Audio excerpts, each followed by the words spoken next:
I'm Brandi Kruse. Welcome to episode 3 of our special series, Truth Tellers. Today we're taking you down to Portland, Oregon, where there is a fantastic truth teller by the name of Fowl. I first became acquainted with Tara just over social media, and I was in awe of her documentation of the decline of Portland, both when it comes to the homeless crisis and the drug crisis, the exceptional access that she gets to document those who are in states of despair on the streets down there. She also, and she started this really by documenting what was happening on the streets of Portland during the Summer of Love in 2020. We are happy to have Tara Fowl on today and to celebrate her as a critical truth teller. Tara, welcome to Undivided. Thank you. Drove all the way up from Portland today. I did. I love it. I wanted you in person because, one, I think you're really cool. And so I'm like, I want to be friends with her. So I got to get her here if I want to be friends with her.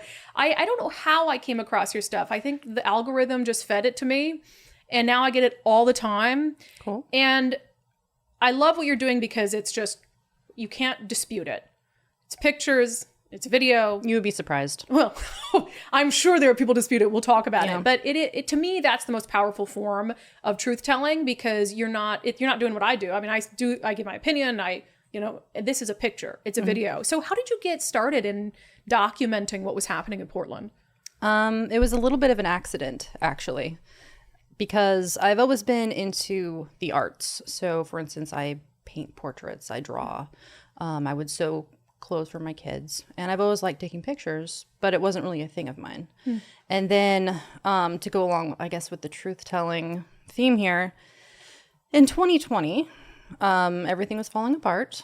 And the news was saying this was happening, and people were saying that was happening. But what I saw in front of me was not what people were saying. Mm-hmm. So I grabbed my camera phone and initially just started walking around taking pictures of what reality was and trying to show it to people because I was getting sick of even family members who didn't live in Portland saying, what you're saying isn't true because that's not what the news said. And so in the process of that, a friend of mine handed me his old DSLR camera, showed me how to use it. And as I was trying to learn to do street photography, I just kind of fell into interacting with the homeless, getting into conversations, going interesting places because those were the pictures I was interested in taking. Yeah. And it just happened. I mean, I just ended up spending a lot of time in these places. I would walk into homeless camps and start talking to people and eventually started interviewing them. And then as that went on, I ended up teaming up with Kevin Dahlgren because he was doing a similar thing, but with a lot more experience. So, it was just one thing just cascaded into another. Yeah. And so in 2020, was it primarily like the kind of deterioration of quality of life issues like homelessness and drug abuse? Or I know a lot was happening in Portland in 2020, like the riots and stuff like that. Did you get involved in documenting any of that? Yeah. Yeah. I was documenting the riots. That was really the main thing that I was upset about at the time because I lived in a riot zone. I don't live downtown, but I lived in a riot zone. And people were like, you can't live in a riot zone. It's only 2 blocks. Like, no, it was everywhere. I mean, our neighborhoods were getting destroyed. So I was trying to show people that the garbage, just like the insanity, the broken windows. There were drive-by shootings. There were home invasions. There were catalytic converter thefts. There were street takeovers. Like, it was just... Yeah. I'll just be frank with you. I said this to a different guest who was here the other day. I mean, if I had to, like, draw a picture of what I would say a far left Portland resident looked like, I would draw a picture of you. If I had to draw a picture of, like, what an Antifa member looks like on their free time. Well, you know what? I would draw a picture of you. They did think I was with them a few times. 100%. Yeah. You'd be good. I mean, what are your personal politics, if I can ask? That's a good question. I love Ron Paul. Okay. I like that. I voted for Trump. You did? 3 times. Would never guess that looking at you. 3 the times. Book by a cover thing is so true. Yes, it's true. I grew up in a conservative Christian household. Yeah. I just look how I look. You look fine, by the way. I'm being super judgy. No, I get it. And people, they assume that of me all the time. Yeah. Which I guess it's part of how I managed to go along in Portland because for the most part, people won't mess with me. Yeah. They think that I agree with them, and I just let them go on believing that.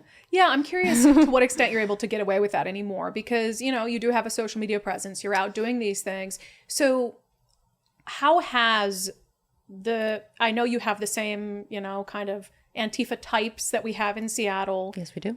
I see how they treat Jonathan Cho here. I know how they've treated me He's here. a maniac. He's crazy. Yeah. Oh my gosh. So for you, have you become a target for being out there documenting what you're documenting? I became a target because I was documenting them. Yeah. Like going back to 2020. 2021. Mm-hmm. Initially, I started going out to events just because I wanted to know what was actually happening. So I would go out and I would watch Antifa. I would merge with the crowd and I would just see how they operated. And then I would show up at what you would call like a Patriot event and see what they were doing. And then I witnessed the clash and was there for really big fights and stuff. So I was getting firsthand knowledge of what was going on. And then when they were doing some rioting in my neighborhood, eventually I decided to go out and directly start documenting it. Yeah. And when that happened, they ended up doxing me and threatening my family. And wow. So when they realized like you weren't with them, you were. Yeah. Yeah. Although I could still try to blend, I'm sure I just don't want to. But yeah, I mean, I've gotten physically assaulted by them multiple times. Wow. I've gotten punched and they've tried to steal my stuff. And I was dragged around on the ground at the Saturday market and just, yeah. Yeah, I saw this wild video of a guy like riding his bike like full steam directly at you. Yeah. And you just standing your ground. And I don't know, did you really believe he'd swerve? Because I watched it and I was like, I would have jumped out of the way. I was ready for him to hit me because he was going to look like an idiot if he did. Yeah. And I had the whole thing on video. So I was like, all right, if I'm going to get hit by a bike, I'm going to get hit by a bike and everyone's going to see it. Yeah. Because you started doing this as a private citizen. It's not like you're out there with a news entity, like that's your livelihood. You have to document and do these things. I mean, that was the case for me. Like I was reporting. I had a job at Fox 13. I had to be out there doing these things. As a private citizen, I can't say I would have done it. So what kept you doing it, given the threats to your family, given the assaults and all of that? Anger. Okay, that's fair. Personal interest, and just being very stubborn. Yeah. Since 2020, because obviously a lot of what I see now is your documentation of the homeless crisis and the drug crisis, but since 2020 and like more of the conflict and the clashes, has the harassment and intimidation of you waned at all? Yeah, it's definitely went down some. I still get some threats online from locals because Antifa often will disagree with my stance on homelessness, that it's actually not a good thing that people are homeless. We shouldn't be encouraging it. We shouldn't be doing the harm reduction of handing out the foil and the boofing supplies and the needles. And if you don't know what boofing is, just look it up. Yeah, we don't need to explain that. Google it. Yeah. So the threats do come from that. I'll find you in the streets. Watch out in the alleyways. Or I saw you downtown. The next time I see you, I'm going to kick your ass. Or break your camera or whatever. Yeah. And I got chased around by them. I was actually out with Kevin delivering food and clothing to a homeless person and ended up getting chased around and threatened by Antifa, which I got to tell you is like the scariest thing in the world to me. It's a real thing. Antifa. I don't know who coined that phrase, but I love it. I don't know. It's brilliant. And literally like, I don't get scared of a lot of stuff, but those people terrify me. Yeah. Getting chased around by a man in a dress with an Adam's apple who's like full of testosterone and wants to kick my ass. Yep. Like I'm not a huge person. No. And they're not convincing. So like, yeah. I want to say maybe it was Andy No or something that started the Antifa thing and documents it. But it is a real subsection of Antifa for sure. I'm curious on that because that happens here. You have Andrea Suarez who, like, she's just out helping the homeless and clearing encampments, and she's vilified as like this awful human being who's doing something terrible for these people when she's doing more for them than the Antifa types ever would. What do you tell yourself or believe motivates them to be so angered by what you're doing? I don't think that they like people seeing reality. because they're very much about keeping things in the dark. They hide their faces.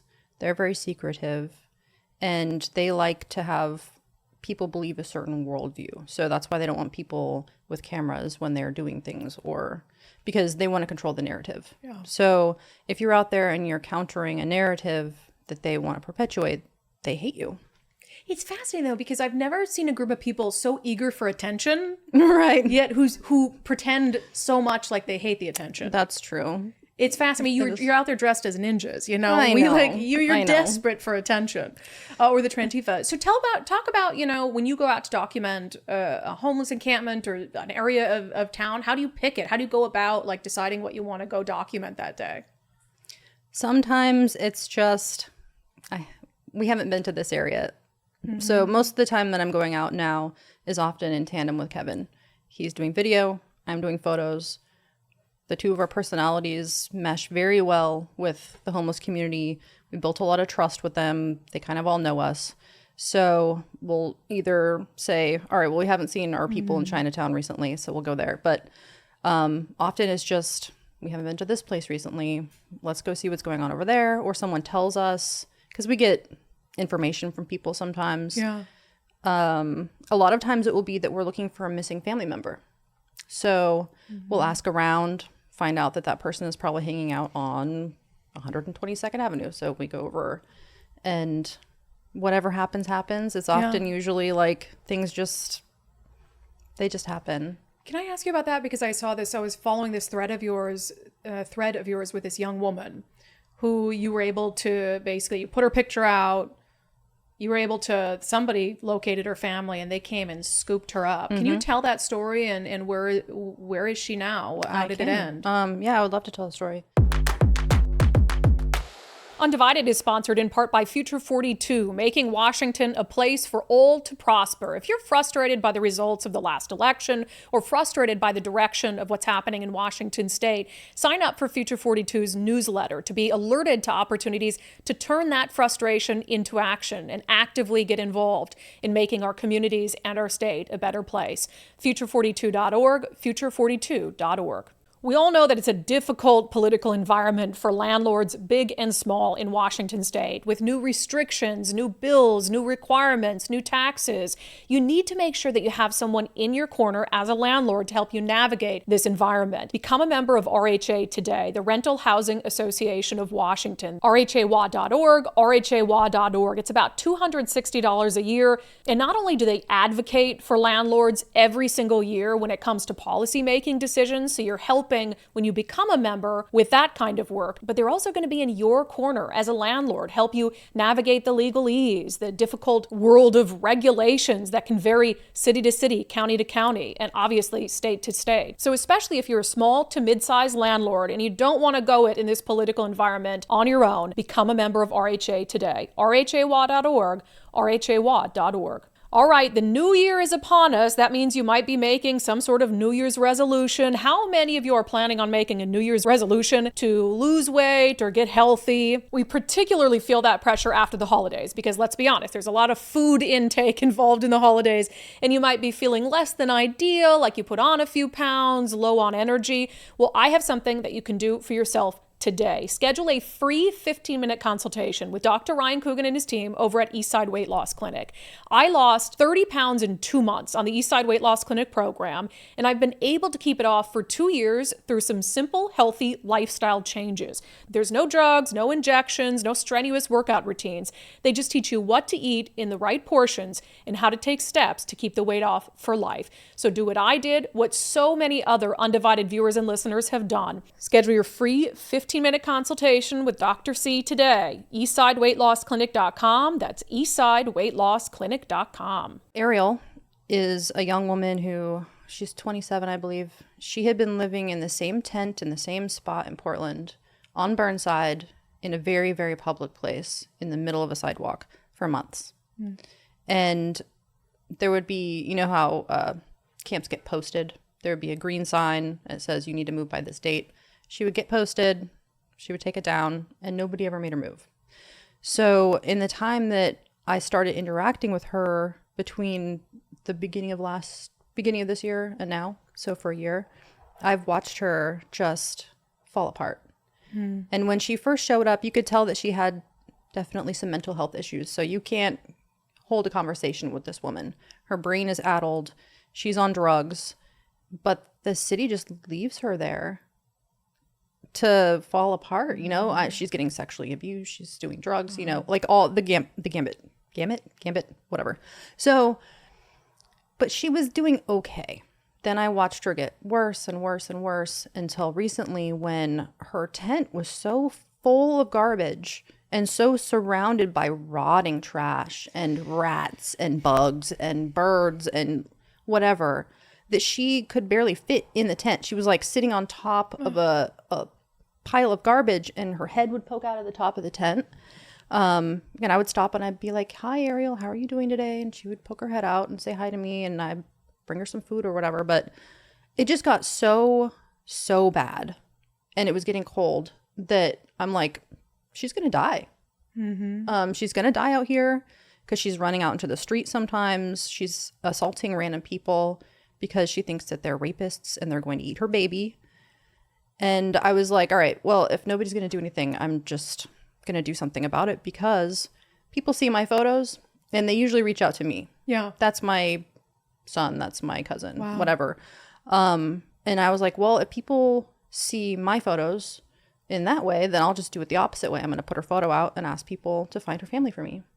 And within a day, I got enough feedback and help from other people who like, thank you guys so much, that I found her sister, her dad, and her best friend. I have goosebumps. Yeah. The internet. Oh my God. It's crazy. So the best friend was the contact I was mainly working with and got a lot of information about her. Then I'm pressed upon him. I'm like, she's going to die. People have like trafficked her. Somebody tried to kill her by hot shotting at like a lethal dose of drugs. Just, you guys need to get her out of here. And so the dad called me on a Saturday night asking, where is she? How do I find her? I gave him a pin on a map. He drove overnight. From where? Bellevue. Wow. Well, near Bellevue, but like here, near here. No, sorry.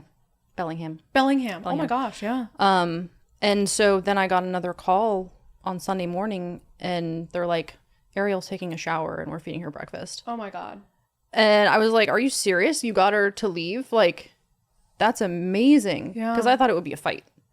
It turns out it was still kind of a fight because when she got there and she realized she didn't have her drugs, she was really upset and she has to come back.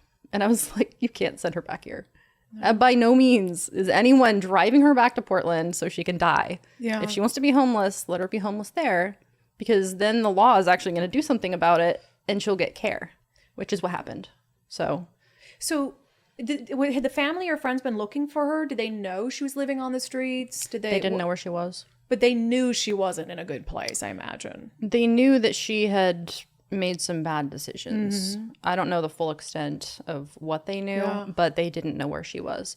And the best friend said that he had been looking for her for ages. Wow. So why not contact the city or the police in Portland and say, hey, this woman's here. She says she's been raped. She's been trafficked. She's about to die. Why not, from your perspective, contact the city? Because they're not going to do anything about it. I mean, everyone can see it. She's already breaking laws. Like, you can't camp in the middle of the sidewalk.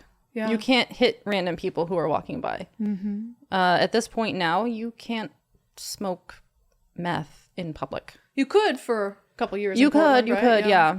And people still do. I mean, just whatever. But there's already things that could have been done that weren't being done. She's obviously a danger to herself, but we have such a low threshold for high threshold for what that means that they don't do anything, or someone will be too crazy to be, taken in, and they just dump them back out. So wow, it's just sad that you, like us, hundreds of millions of dollars on homelessness, yet there's a woman clearly in desperate need about to die, and you're telling me we don't have the functioning service to get her help? No, like, what are we spending that money on? It's like a hands-off approach. It's insane. It's, they don't believe that she's a harm to herself or others, so they can't do anything about it. And if they don't accept help, what are you going to do? Like, somebody can overdose on the sidewalk, get revived by medical personnel, where, you know, we have the fire department and the ambulances and the whole freaking town is showing up to like wake this person up. And then they offer, would you like to come in and get more medical care? And they're like, no. Okay, we'll sign the paper. Or you're laying on the sidewalk and your leg is rotting off. Would you like to come in with us to get medical care? No. Sign the paper. Like, sign your death warrant. We've done our job. Because they can't do anything. Like, it's kidnapping if they take them in. Yeah, well, they should be able to do something. The problem is their hands are tied in so many instances by these policies. And so did the family bring her back to Bellingham, Washington? Mm-hmm. They did, because we have similar policies here that are very hands-off. So you're saying she got back, from what you're told, she didn't want to be there because she didn't have her drugs. So did she wind up back on the streets in Bellingham already, or? For one day. For one day, and then what happened to her? So I said, like, if she's not willing to stay home, please just take her to a shelter until you figure out how we're going to get her into services. Because she needed detox, she needed mental health care, she needed, like, everything. So she left the shelter, I guess, slept on the sidewalk. And apparently there, something is done when somebody does that, because the police showed up to arrest her. And whatever behavior she had going on, at that point, they stopped arresting her and put her into a locked mental facility for assessment. I'm shocked to hear that. Yeah. Because Bellingham is one of the most progressive cities in Washington. Well, apparently they're better than Portland. Yeah, so we'll have to follow up with them, because I wonder what it was. I mean, I don't know what, maybe she was breaking a law actively and they arrested her for it, which, you know, I think in Seattle that even happens too. But really? Sometimes. What a crazy place. Wow. Well, see, you know, it's nice. Like, at least we're doing better than somewhere. I want to hear that, right? I mean, that's an awesome story. I mean, you saved her life. You absolutely saved her life. And that's what gets me about the people who want to vilify someone like you. It's like, what the fuck are you doing for homeless people? I know. Except keeping them in filth and squalor and on the path to death. Yeah.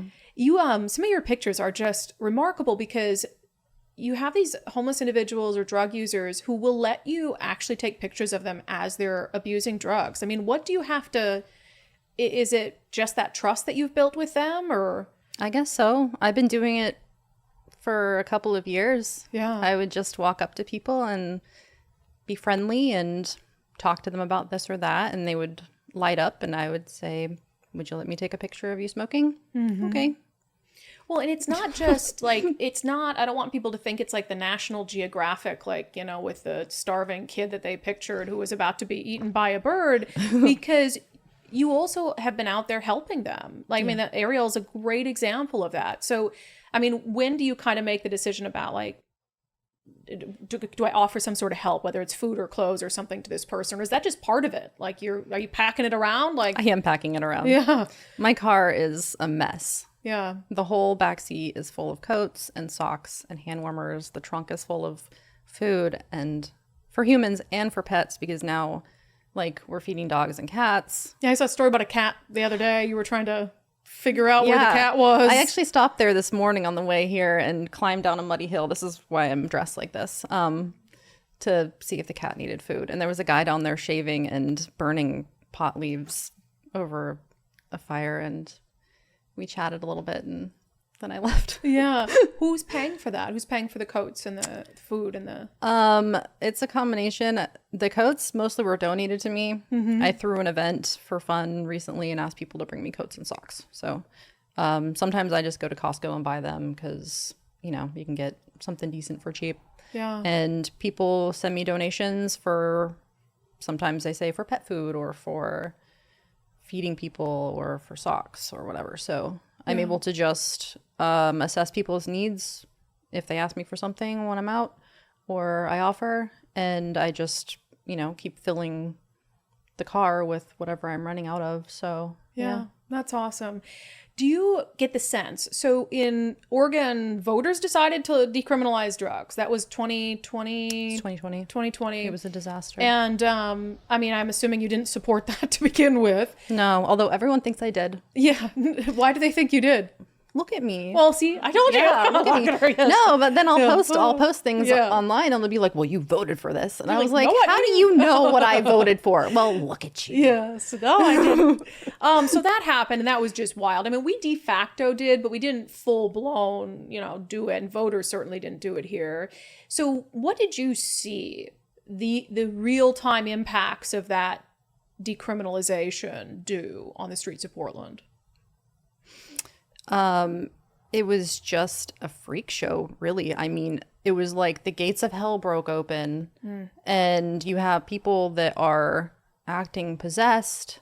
They're doing everyone has their name for it, but Fetty-lean. The fetty-lean, the slump, the whatever, people, doing all these contortions and people dying on the streets. There's human poop everywhere.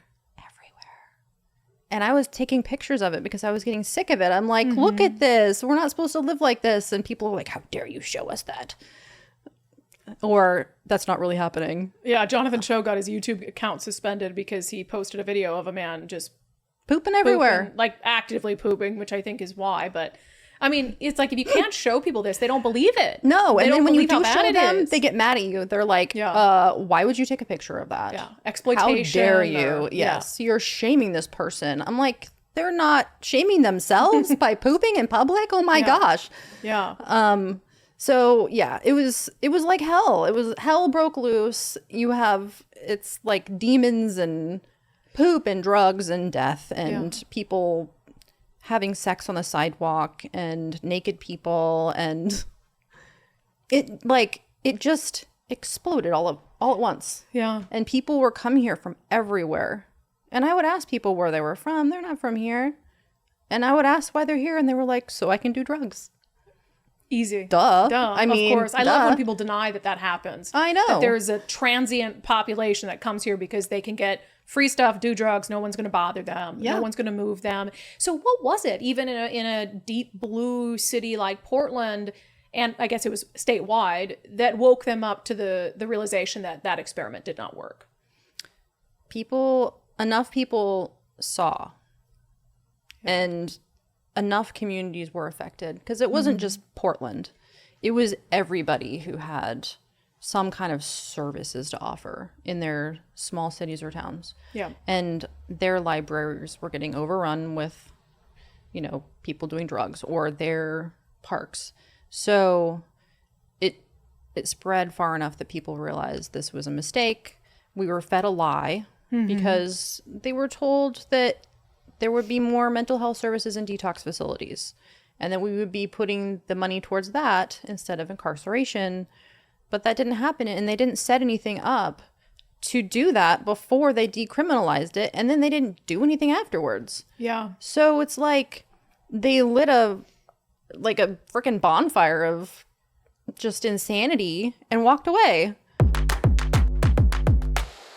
I have urged you guys to take the First Mark Challenge. Why? We all need insurance. Why else? We could all save a little bit of money. So many undivided viewers and listeners throughout 2024 saved thousands upon thousands of dollars by doing the First Mark Challenge. What does it entail? Well, you schedule some time with First Mark, firstmarkinsurance.com, firstmarkinsurance.com. They'll go over all your current insurance plans with you, talk about your insurance needs, and then they'll go out, they'll shop the market for you, and they'll come back with their recommendations. Undivided viewer Sarah just finished the First Mark Challenge. She said, we're now saving over $1,100 annually for our auto and home combo. We did end up paying more for earthquake insurance than we are now, but First Mark told us our earthquake coverage was terrible, so we needed to pay a little more to know that we're properly covered should a quake happen.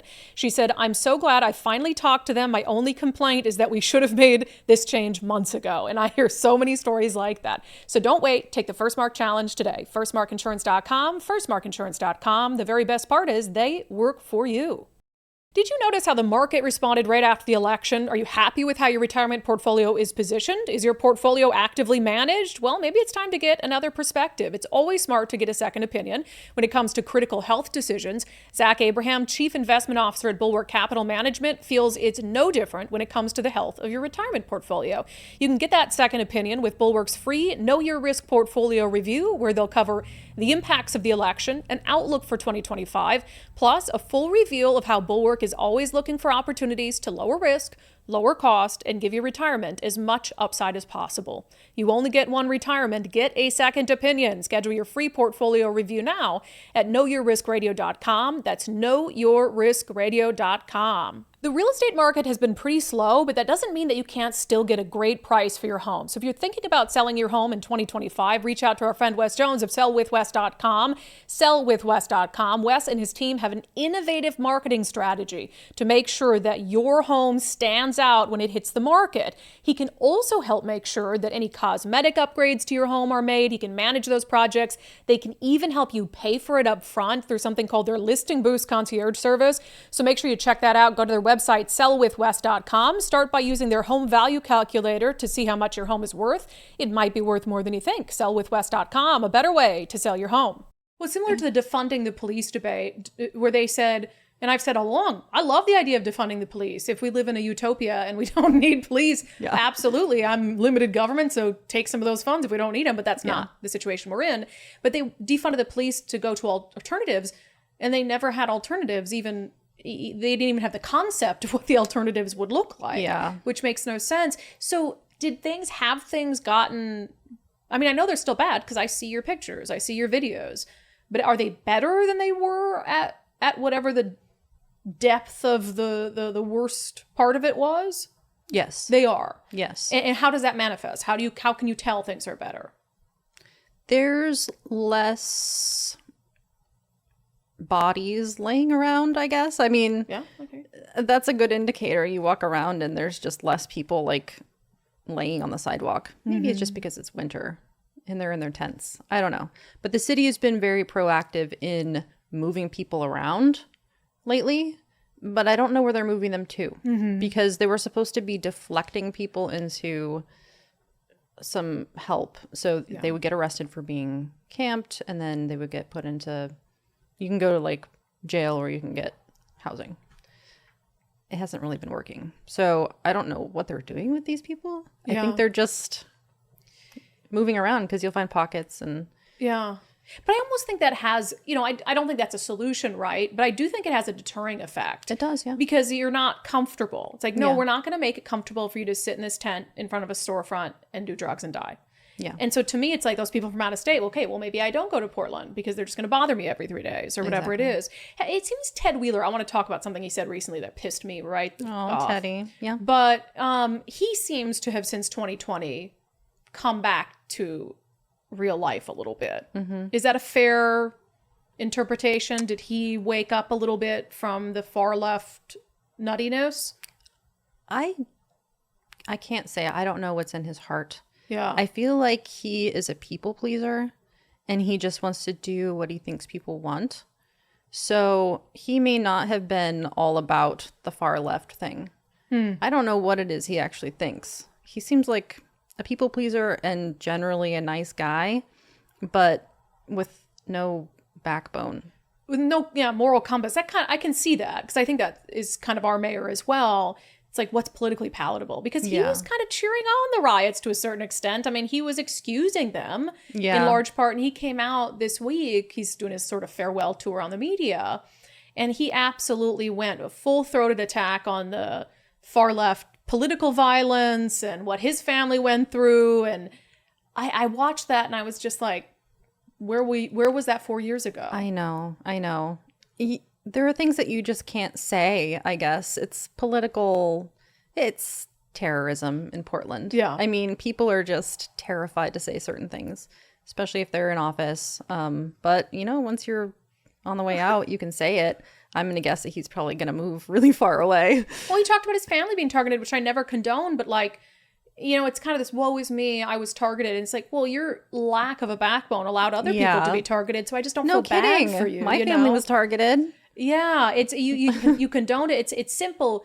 I don't think you should be the mayor or a leader of anything if you don't have the ability to say the difficult things. And that's been the problem in Seattle, is they don't want to say the difficult things because of the far left. Like, they're very scary and they'll threaten you and do all these things. What should we know about the new mayor? I don't know much about him.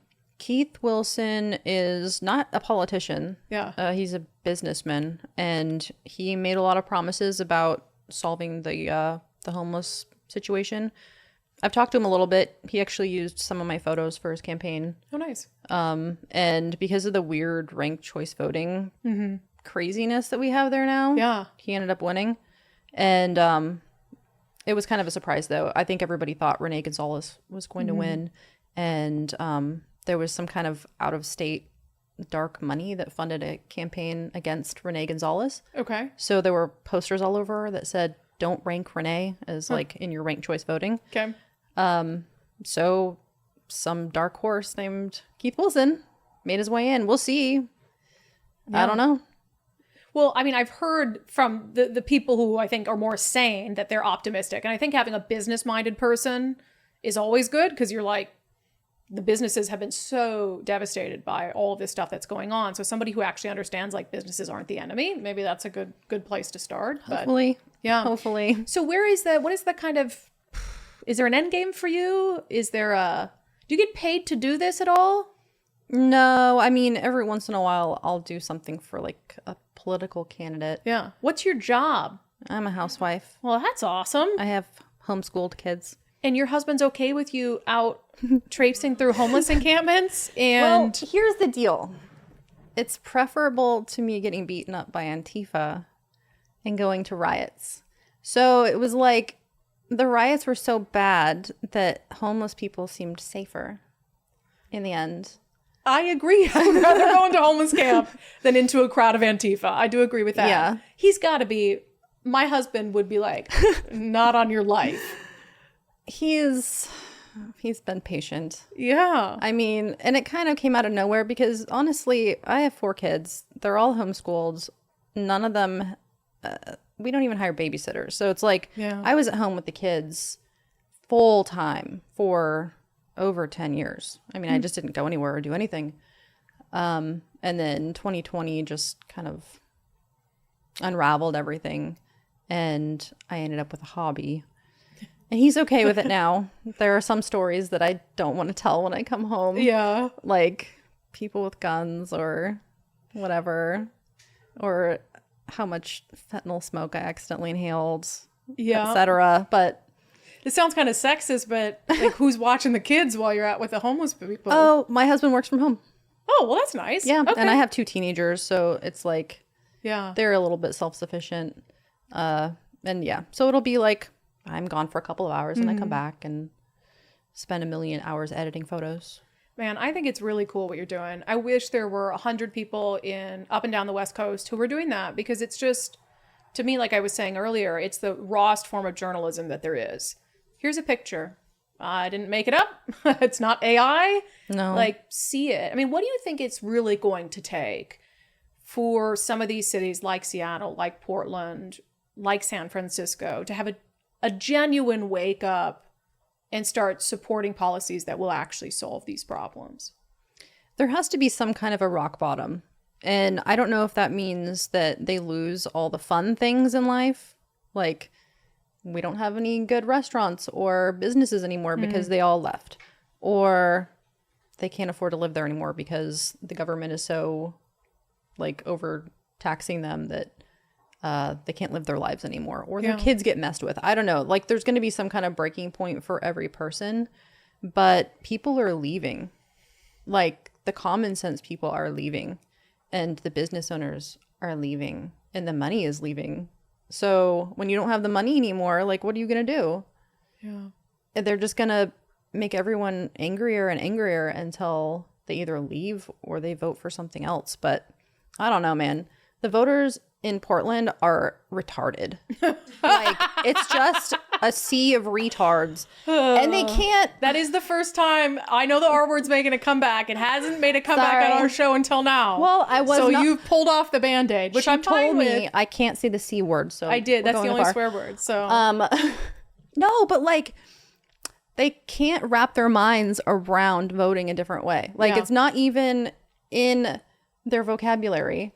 They don't even look, they don't consider, like, because they're just taught, we are nice people and this is what nice people do. Yeah. We're good people. As if that's good. As if leaving Ariel there to die in filth and trash is compassionate. It's compassionate. And what good people do. It's good. Yeah. We just let people die the way they want to. So, I don't know. Like, people can't even consider changing who they vote for or their side. Yeah. So then you need to have like moderate people come in, which is a little bit of what has been happening. Yeah. Because Keith Wilson. What does he consider himself? I don't know. I'm gonna guess he's a Democrat. Yeah. But you have old school Democrats. Right. And you have whatever this is now, progressive nightmare retardation. Oh, and that's you crack me up. That's the thing is like I'm not telling you to vote for Donald Trump. I'm not telling you to become a Republican, a card-carrying member of the GOP. But there's a lot of space between a liberal Democrat and a progressive or a democratic socialist. There's a lot of room there to pick someone who understands what you're trying to say. Yeah. Just one last thing. From everything you've seen, the people you've met, the stories you've heard, if you could get in the ear of some of these politicians who are in these positions to make a difference and tell them what's not working, what would you say? I would say that the hands-off approach, especially of just not prosecuting crimes, just at a base level, has let people's lives unravel to the point where you can't put it back together again. Yeah. And a lot of people have been ruined by that lack of like civilization, I guess. Yeah. So we need to actually, if we're going to have laws, we should enforce them, because this lawlessness has destroyed people. And it's not just the drugs. It's a lot of things that lead up to people just shipwrecking their lives. And if they're not dead, they're still dead to the world. So we need to do something to like cut that off so that we stop sucking in people from all over the country to come die or effectively die in our streets. And I'm sure like Seattle got a very similar problem. And it's terrible because we're ruining families, and it's not just here, it's people from everywhere. Their families are being torn apart. They're losing their children and their parents. Like, people with families, men and women, leave their families and they come to Portland and just get destroyed. Yeah. And they're never seen again. Or if they are, they're not themselves anymore. So this whole experiment has been bad. Why do you care though? Why don't you could just move? Your husband works from home. I imagine you don't have to be in Portland. Take your kids, move somewhere else. It's a little complicated. My husband's job is actually located in Portland. Yeah. I'm from Oregon. My parents live on the coast. My family is still there. And if we move, like, we're not staying in Oregon anymore. We're not staying on the West Coast anymore. Yeah. And we have a good interest rate on our house. There's that. I mean, but you have to believe it's salvageable. I don't think you'd be doing what you're doing if you don't believe it's salvageable. And if it's not salvageable, then at least in the end, the truth can be shoved into people's faces and they can use it as a warning. Yeah. And that's been part of what I've been at this whole time, is like, you need to see everyone around the country what's happening here so that you don't do it. Yeah. Don't be us. We have to save the West Coast, because or else that brand of progressivism is going to be exported elsewhere in the country. Yeah. And my mom in Minnesota won't think she's a Democrat anymore, because she'll see what a real Democrat looks like. I know. How can people follow your work or support your work and see what you're doing? Well, I'm on the platform formerly known as Twitter, which is now X, and I don't like saying it. It's just like, I always mess it up. I'm too old for that. Yeah. Anyway, I'm Tara Faul, my name, 503 on Twitter X, and I am Ghost Portland on Instagram, and that's about it. Cool. And if they want to help out with anything, they can just get in touch with you. Yeah. I have Venmo. I have Cash App. I have, Sweet. how do you say it? Zelly or Zell? Zelle. Is it Zell? Yep. Whatever. Yes, I have those things. Or if they're local, they can bring me some socks or whatever. I love it. Yeah. Well, keep doing what you're doing. I so appreciate you coming all the way up here, and we'd love to just stay in touch. And because I do think that, and I was telling you this before we started, it has to be a West Coast shift because the problems are all the same. I mean, we had on Anna Kasparian, who lives in LA, and it's fascinating to listen to. The exact same shit. Yeah. Like, this is all the same stuff caused by the same policies. Yeah. So I feel like if we can kind of band together across the West Coast with some common sense people, we can change things faster than we could on an island. So totally love what you're doing. Yeah. Keep it up. Stay safe.